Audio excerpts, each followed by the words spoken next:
भोजपुरी की नई जानकारी के लिए हमारे साथ जुड़े। ये लाल रंग का सब्सक्राइब बटन क्लिक करें और बेल आइकन को दबाएं, जिससे नई वीडियो की जानकारी आप तक पहुंच जाए।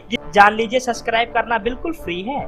आज रिलीज हुई सुपरस्टार रवि किशन की फिल्म शहंशाह। जी हाँ दोस्तों, बिल्कुल आप सही सुन रहे हो। सुपरस्टार रवि किशन की फिल्म शहंशाह आज सिनेमाघरों में रिलीज हो गई है। दोस्तों, सुपरस्टार रवि किशन का साथ निभा रही हैं अंजना सिंह, जो कि दोस्तों काफी अच्छी फिल्म है शहंशाह। दोस्तों, भोजपुरी के शहंशाह बन चुके हैं सुपरस्टार रवि किशन। दोस्तों, रवि किशन आप लोग जानते ही होंगे, इंटरनेशनल लेवल पे जाने जाते हैं, जो कि काफी हिंदी, साउथ, पंजाबी हर तरह की फिल्मों में उन्होंने काम किया है।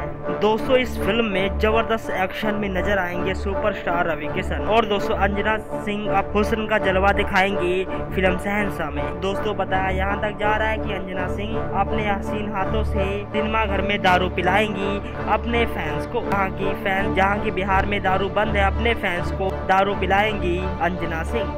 दोस्तों, देखते हैं बॉक्स ऑफिस पे कितना ज्यादा सफल हो पाती है रवि किशन की फिल्म शहंशाह। धन्यवाद।